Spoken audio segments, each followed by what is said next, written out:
there is a whole side quest related to this if you do not kill him. Now, the side quest will allow you to get his ring and his armor set. If you kill him now, you will not be able to get his armor, which it's honestly a pretty cool looking armor set. That being said, though, if he does kill the Firekeeper, you can't use Firelink. That is problematic for most people. So I want his ring more than his armor, so I'm just going to give him... Can you just face him when you do that? Oh my goodness. Kicking is just so easy. Go. One more. Goodbye. And of course, you can save and quit the game. When you come back... Okay. When you come back, the ring will be sitting right here. I've showed you guys this in another video, but in case you didn't watch those, here you go. I'm going to go ahead and throw that on too while we're at it. Anyways, let's continue. You saw it looked like I lost health, but it actually upped my maximum health while keeping the exact amount of health that I had right now. So, kind of interesting. So you want to use this elevator here, head down. I did mention in my last video, I'm doing a live commentary with these boss guides. If you guys really do prefer the post commentary, like the Taurus Demon guide, and like my other guide videos before I started on the bosses, let me know in the comments. I have recorded a couple of these in one day, so in a couple episodes from now, you guys will actually see that take effect, if you do like the old ones better. So this door right here, I have actually been through here on this character, I guess, but this is the one you need the master key for. If you don't have that, you will need to come through here a different way. But like I said, I'm just going to show you how to do that method in a future series of videos. So for now, we're going to assume you have the master key and head down into Blighttown.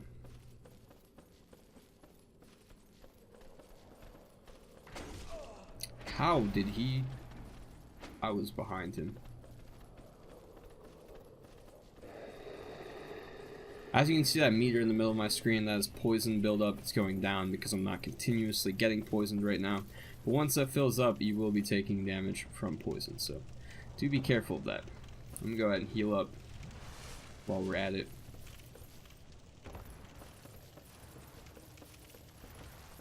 So pretty simple to get down here. It can be a bit difficult, especially if you're trying to fight all the enemies, but just running by everything, not too bad. As I mentioned in a previous video, just follow these torches. They are on top of every single ladder, and you should get down to the bottom fairly easily. At this point, there's 2 torches here. You want to catch this elevator, roll onto the first available platform, and ride it all the way down. As you can see right there, there is another enemy that we will be facing here in a moment, but go ahead and hop off before it hits the bottom, otherwise it'll just dump you. If I turn around here, you should be able to see, yeah, it's like just a giant wheel. So at the bottom, the platform dips and you'll be dumped onto the ground, so keep that in mind. Now the boss is over there in that giant hill looking thing. It's actually not a hill, much more terrifying than your run-of-the-mill you know, hill. And I'm barely gonna touch this little poison liquid here. So this is why you want to be human. You will get invaded, which is actually a good thing in this case, but I said that you might want to wait till later, because otherwise it'll happen when you're not really prepared. So run into this tunnel here. There's a bonfire right there. That would be the one that I would normally recommend reverse hollowing it. But go ahead and take out this invader. She's not wearing any armor, which makes it very easy to stun her like that. Every single attack, she's gonna completely stagger. She does hit pretty hard though, so keep that in mind. I am just completely annihilating her. Oh, fancy. Some fancy footwork. And there you have it. Is vanquished. Get 8,748 souls. Not sure if that's the same amount every single time, but mosquito followed me in here. So when you kill a dark spirit, that's probably the first one you kill unless you've been invaded by players. It says retrieve remaining power of dark spirit, and I can also pick up the item. She dropped 3 humanity, a butcher's knife, and there we go. We get whatever humanity she had. So network connection has been lost. As I said before, it is still storming outside my house, so that's why that happened. So if you get on here, this chest has a dragon scale in it. The dragon scale is used to upgrade dragon weapons, like for instance the Drake sword, which you might be using right now. But if you watch another one of my videos, I'm just plugging my entire YouTube channel in this video. But I do mention that the Drake sword is really not worth upgrading, so I would actually hold on to that. So I'm going to go ahead and light this, rest at it as well. If this boss is giving you trouble, this would be the bonfire you want to kindle. But here is where we head out. So let's see, I still have my moss clumps, my purple moss clumps equipped. So you want to follow this path that I'm taking right now. There are only, let's see, probably 3 enemies on the way. And there you go, I'm poisoned. Now, if you watch my health bar, it really doesn't do all that much damage, but if you let the entire poison meter run its course, it will add up. I would not worry about stopping the poison yet, though, because you have to cross this entire poisonous lake right here. So, coming across enemy number 3. You can get over here any way you want, but this is the route I recommend taking because, and you want to stay as wide as possible, by the way. If you see those ogres over there, they have giant boulders on their head. They will throw those at you, they'll smash you with them, it'll hurt really bad. So, don't make them mad. Then you want to just run right up here, and as you can see now, as I mentioned earlier, this is no ordinary hill. This is a giant spider's nest. Gonna go ahead and use the purple moss clump. As you can see, the poison is gone. And I didn't lose too much health there. I do have 11 Estus, so just top that off with my bonus one. I don't recommend touching these guys. Really no benefit. They didn't do anything to you. And if you killed Maneater Mildred, that phantom that just invaded us, I believe you have to rest at the bonfire after you kill her, but you probably did that. If the summon sign isn't here, go ahead and rest at the bonfire and just come back, and it should be here. But we can summon her. She is very, very helpful for this boss fight. She is an absolute tank. Despite the fact that we pretty much obliterated her, she has a lot of health, so we're going to take that. As always with these guides, I will recommend summoning NPC phantoms in pretty much any situation, because if they put an NPC outside the boss fight, especially in Dark Souls 1, they are going to be very helpful. They are pretty much like catered to the boss fight. So let's go ahead and get in here and watch the cutscene.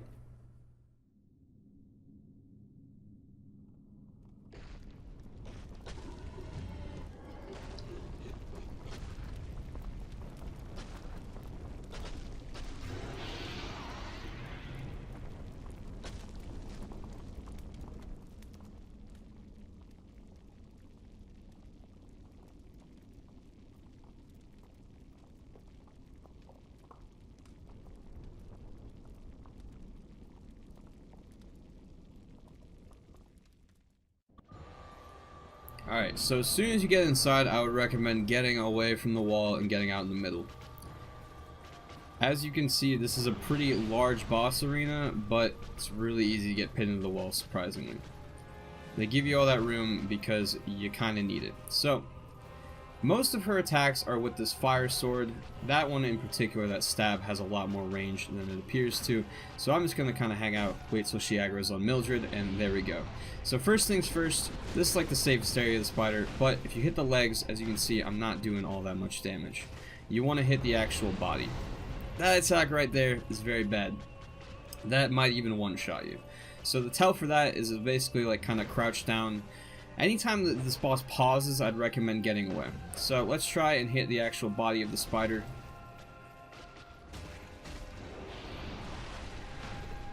Again, not doing that much damage. You really want to aim for the head over here. If she pats the spider's head like that, it's going to spit lava. I don't even really need to tell you this, but don't walk in the lava.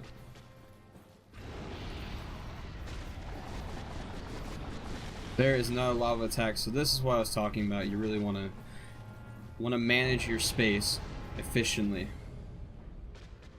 because Quelaag will restrict a lot of the boss area. And another reason why a phantom is so helpful is because sometimes you'll have to put all of your energy into avoiding this lava. It will go away eventually, although it does take a while. You can see that one just despawn. But Mildred will take most of the aggro off of you, so you can just go in and get damage. Now, as for actually attacking, I recommend actually standing as close as possible. If you stand right here by the head, most of those swings, as you can see, go right over your head. You also hit a lot harder when you actually do hit the head. See, I'm completely safe right here. I'm just standing, not even rolling. She is going for Mildred, but you would think that these would be hitting me. So you can honestly let Mildred do most of the work. I barely hit the boss at all, and she's dead now. So there you have it. Chaos Witch Quelaag.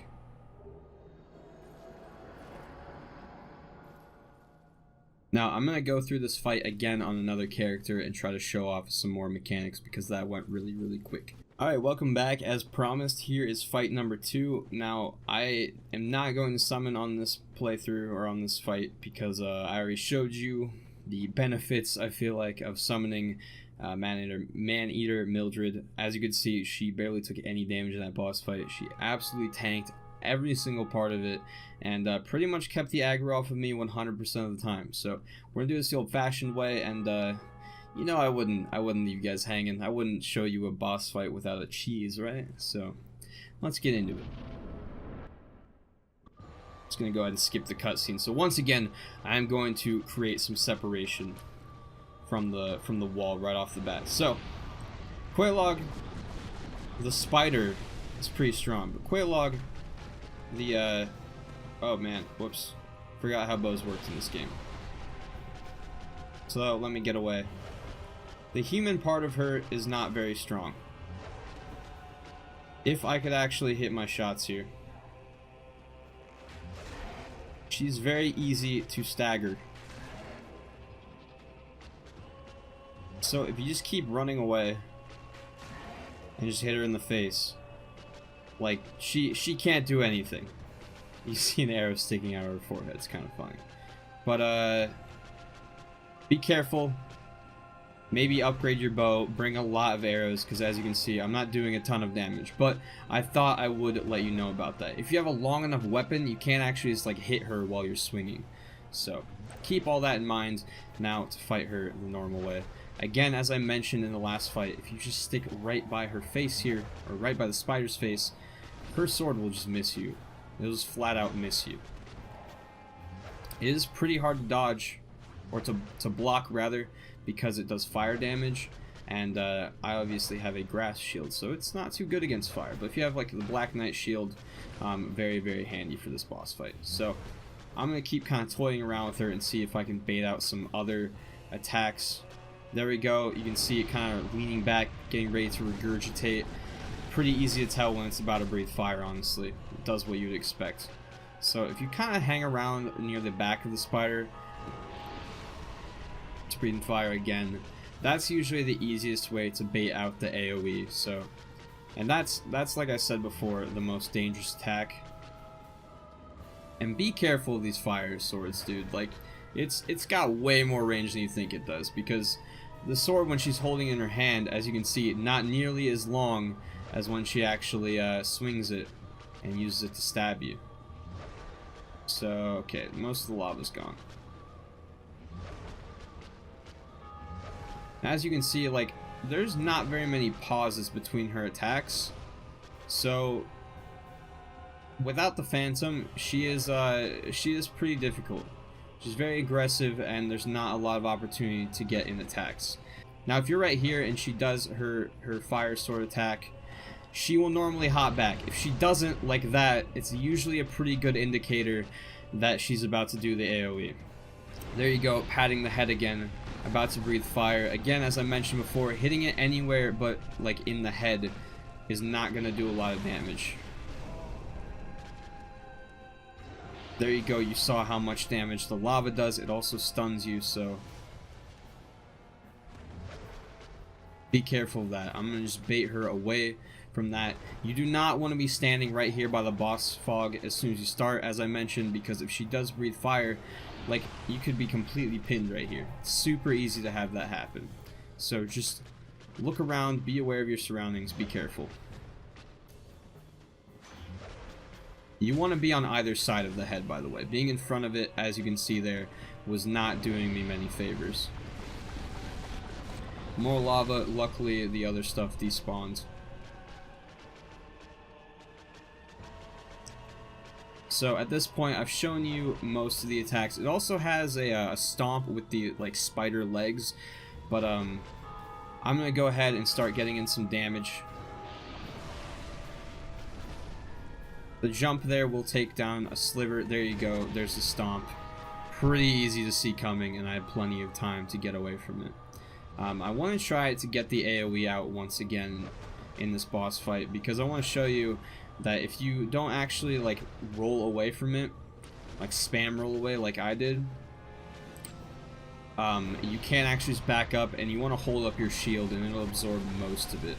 But if you have your back to it and you're just kind of running away and it hits you, if it catches you at all while you're unprotected, unprepared, it's going to be pretty bad. There's also that jump. I forgot about that. Well, I didn't forget, but I forgot to show you that earlier. So there you go. More fire. So you really you want to stay close to it, because the farther away you get, the more likely it is to breathe fire. And as you can see, I don't have much room to work anymore. So I'm gonna just keep running around. I'm gonna circle around back to this open space towards the back of the room, and we're gonna finish this fight the old-fashioned way. Again, keep in mind that AoE, the explosion, 360 degrees, definitely the most dangerous attack she has, most damaging for sure, and more fire breath.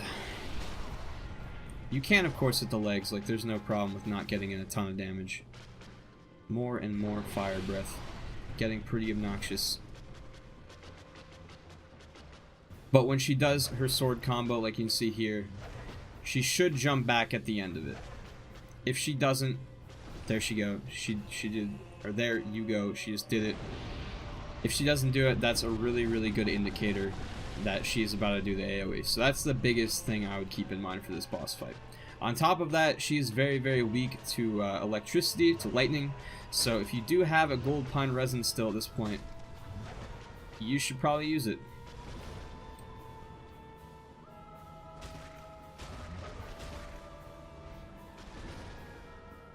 This is also probably the last fight that I would use the Drake Sword for. After this, in the next area especially, I would really recommend getting an upgrade.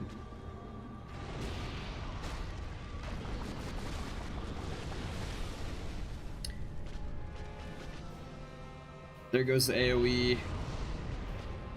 There we go. We were just barely out of range there, but it is absolutely devastating. Very much capable of one-shotting you if you don't get out of range and if you're not blocking at all. So that being said, I would recommend a shield for this fight. Even if you don't block a lot of fire damage like the one I'm using, it's definitely worth having one. If you don't, of course, not the end of the world, but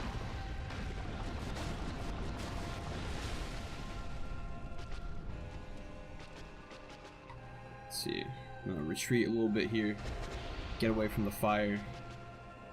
Again, just checking my surroundings, making sure that I have room to work. There goes the stomp.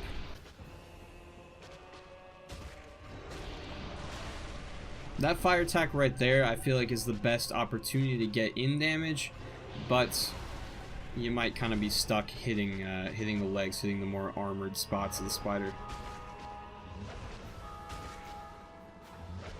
Alright, so here she goes. Is she going to jump back? Nope, she stayed there, which means AoE.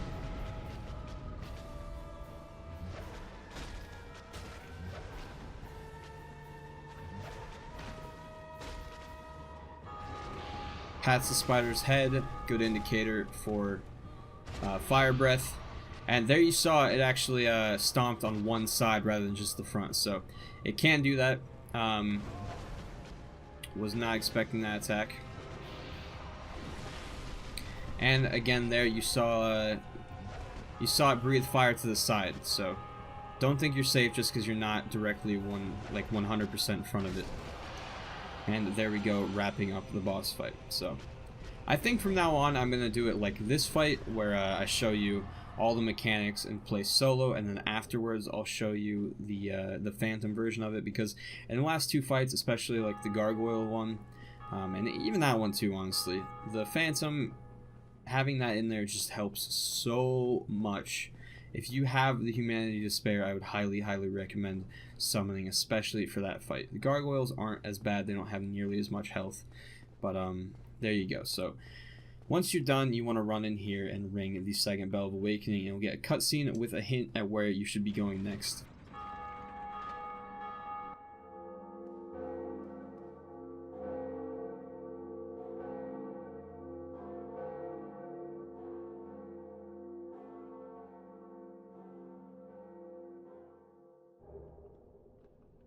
So we've got a homeward bone from that. Kind of nice, so you don't have to run across that poison pit again. But a couple more things in this area. If you go down to the bottom of this tower right here, only one level, doesn't take too long. There are a couple routes. This one will take us to another area, not necessarily the next area, but a new area nonetheless. There's a bonfire there. Be careful though, because if you rest at it, your homeward bone will take you back to there. The other thing is an illusion wall right here. Hit it, roll through, whatever. Now this guy up here, when he asks you a question, he's going to ask, are you a servant? Just say yes. What have we here? Are you a new servant? Be careful if you're skipping through dialogue, because it will default to no, so you actually do have to go over and press yes yourself. He's a little skeptical, but you know, no one really cares. Now he'll take his sweet time getting out of the way. But that allows you to gain access to the fair lady, Quelaag's sister, who, as you can see, is kind of sick looking. And this bonfire right here, we didn't light it obviously, it's already lit, which might hint at who she is. That is a firekeeper. So I don't remember if in my other video where I was talking about Lautrec killing the firekeeper at Firelink, if I mentioned that there are other firekeepers. I think I did, but she is one of them. So this is the next like earliest one you can get to. So if you were not able to save Anastasia, I think that's her name, Anastasia, something like that, at Firelink, and you couldn't upgrade your Estus Flask with her, you can come to this firekeeper here. Now, unless you have a ring, you won't be able to tell what she's saying, but she can still reinforce your Estus Flask for you. So I think I only have one soul, maybe two.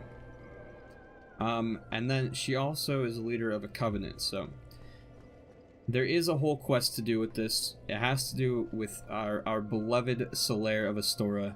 If you remember him from earlier, he's the one that gave you the summoning sign. You saw him right after Tar's Demon. You summoned him for the Gargoyles, probably. If you like him, you're a fan of his character, and you want to do a quest involving him, I would recommend checking out this Covenant. I won't say any more about that. I don't want to spoil it in this video, but I will make a separate video about that quest line later on. But guys, that's about all I have for this video. I hope you enjoyed it. Like I said in the beginning of this video, I'm kind of still getting used to this. I haven't done many walkthroughs yet on this channel, but I think from now on I'm going to do more of a style like that second fight in the beginning, and then afterwards show you the one with the summon, because I was not really able to get in all that information with the summon just because we killed the enemy so fast. So with that, I hope you found this guide useful. Good luck with the boss, and I'll see you guys in the next one. Have a good one.